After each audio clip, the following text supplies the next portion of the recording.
Welcome back, guys. It is Dr. Tom. Today we are looking at ankle impingement. So ankle impingement, this is where the bone at the bottom of the shins, the tibia, and the bone underneath the talus, we can get compression in these structures. And in doing so, this can impede on the soft tissue that goes around here. It can cause, because of the compression, a little bit of inflammation in the zone. And when we're trying to go into dorsiflexion, it can cause a little bit of pinching, which is because there's compression, there's more bone-on-bone structures. So when we've been doing sports that are high in impact or standing for long periods of time on hard ground, it'll start to pinch. So what we want to do is, number one, traction it. Number two, we want to try and posteriorize the talus on this bone. So bring the talus back a little bit, so when we go into dorsiflexion, it's not pinching and causing inflammation, impeding on the tendons, moving around that zone, and that we can move freely and easily and increase our mobility through the ankle, which in turn will improve performance. So today we're going to go through 4 exercises that, number one, decompresses this zone. Number two, will increase the amount of dorsiflexions. And number three, it should take away any of that pinching or pain that we're experiencing either in the front or the back of the ankle.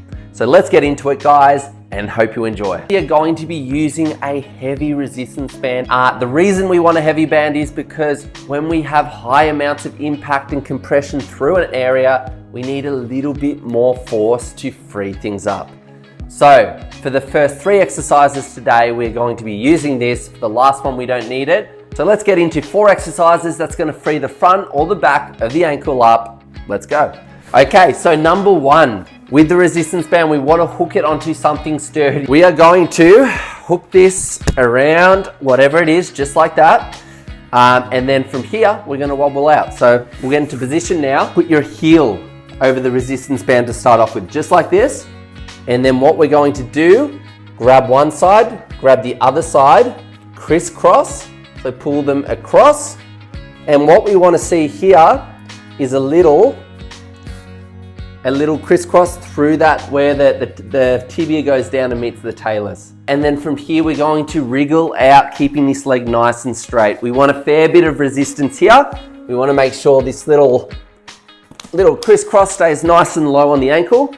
And then what we're doing here, we're going to let that ankle traction, but I want you to slowly, as you breathe in, start to dorsiflex the foot. Try and get as much dorsiflexion as possible here. And then as you breathe out,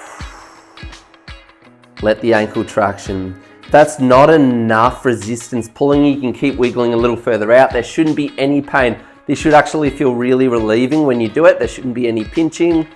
So same thing, pull the toes towards you, keeping that knee straight, holding for 3 seconds, and then a slow release as you breathe out. Let that exhale control everything, all those tendons holding on and compressing the ankle, let them relax. And we're just going to go 10 reps with this, pulling the toes back, 2, 1, slowly releasing.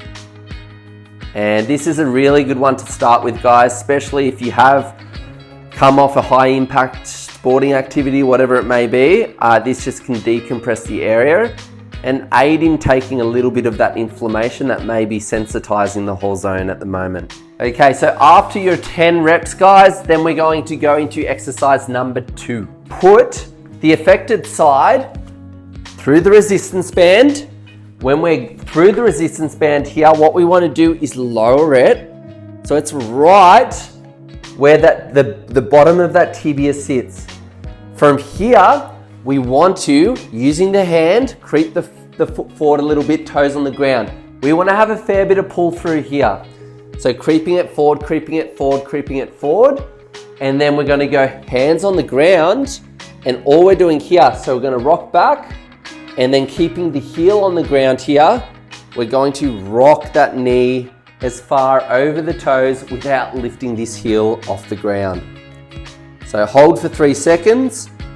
As you breathe out, breathing in, slowly rocking back, just to neutral. So rocking forward again.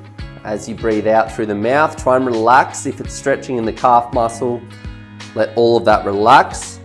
We're going to get through just 10 reps here. And really feel that pull through the tibia. If you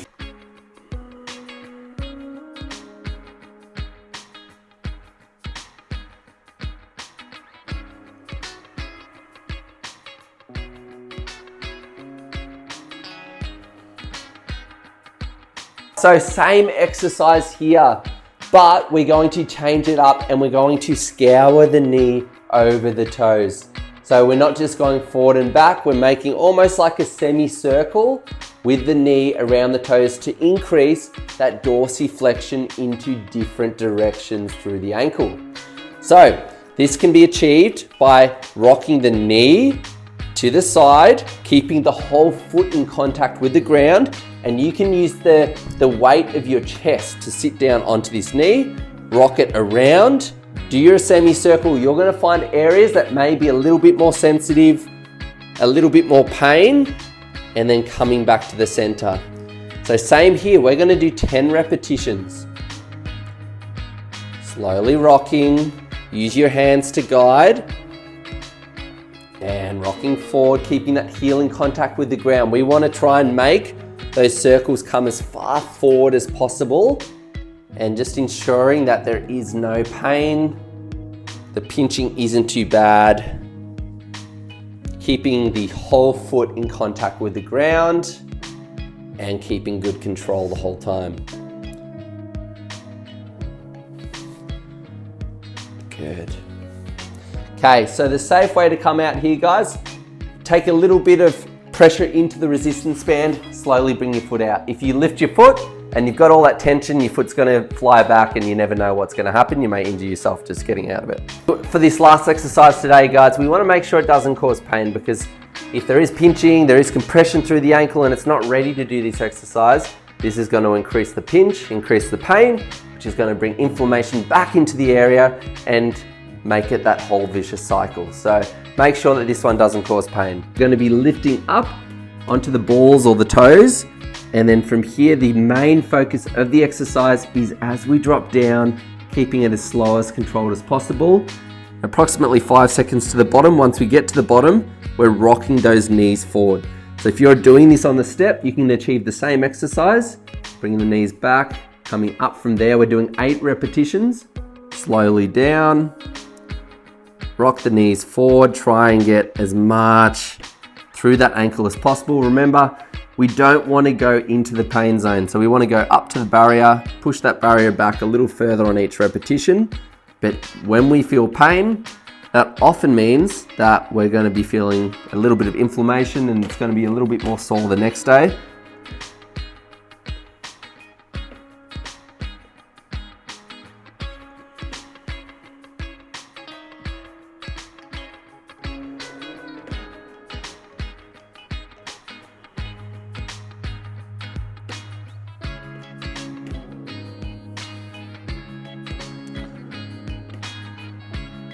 Okay, after the 8 repetitions, we can come out from there. Hope you enjoyed these 4 amazing exercises. Right in the description section if you start to feel improvements in that ankle dorsiflexion, and we'll see you again next time.